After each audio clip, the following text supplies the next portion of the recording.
What does it mean to be powerful and still hidden? I was crossing a bridge in Basel when I saw it. A black dragon, enormous, draped over the bridge, the Mittlere Brücke, like it had been there for centuries and simply nobody had noticed. No booth number, no price on request, no velvet rope, just a dragon on a bridge over the Rhine. It was on a Tuesday in June. I stopped, obviously. This is what Haegue Yang does.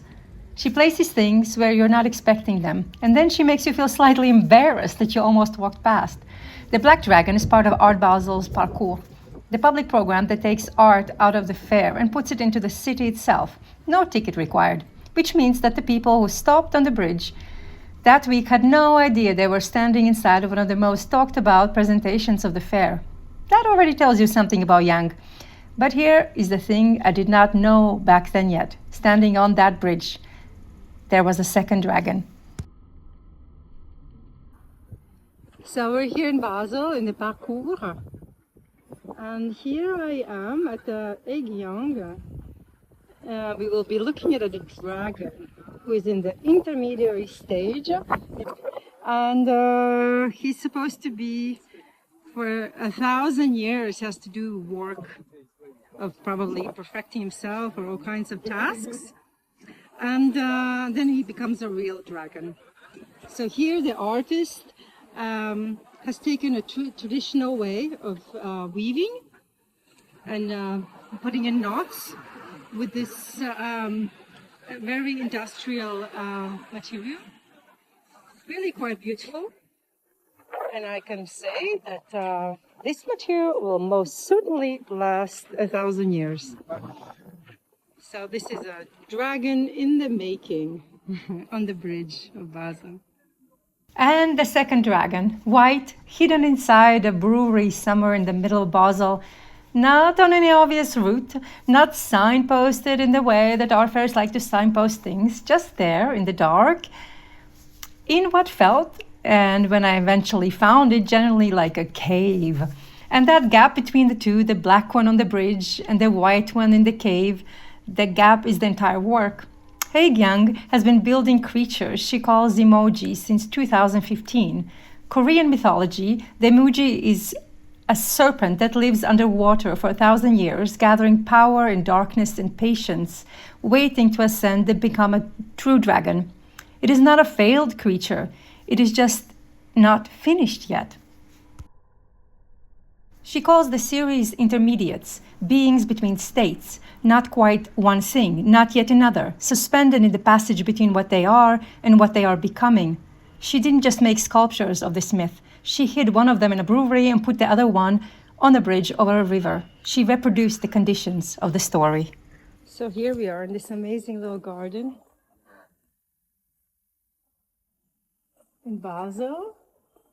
And that's the sister dragon. The sister dragon of the black one that we saw on the bridge and that we loved so very much. And this one has the bells. Why does she have bells? She has bells. Yeah, why? Because in this work, she combines this body of work that she works called sonic and remains to rituals and memory, because she works with this right courage to move to one culture to another, to change the status of the path, and also memory, because you can see the bells and you can already imagine the sound and the movement that they could do. Because we have heard them before. So that exactly, and you know which type of movement. Very nice. And this is also synthetic fiber. That's what I love the most about this piece. Artificial, yeah, exactly. Yeah. Which means it will last those 1,000 years. Exactly, yeah. So it will become a dragon. Yeah, you never know. Because from natural things, I don't know. Maybe it can be yours and you can explore and you tell us how long it will take.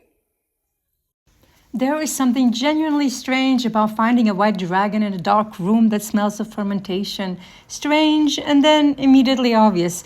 Of course it is where it lives. Of course it isn't on the bridge yet. Yang has spent 30 years making work from things that nobody considers precious. Blinds, straw, bells, fans, objects from the corners of rooms. She's a Korean artist living between Berlin and Seoul, working between cultures, between registers, between what the art world expects and what she actually finds interesting. She is, in her own way, an intermediate. What she is asking with these two dragons is not really about mythology. It is about what we choose to see and what we have to go looking for. And when we find it, or when we go, there it is, patient, ancient, still stimulating in 1,000 years. Not every powerful thing wants to be seen yet. Some of them are just waiting for someone curious enough to come looking. If you enjoy these videos, do subscribe, share, and we'll see you in the next video. Thank you for being here.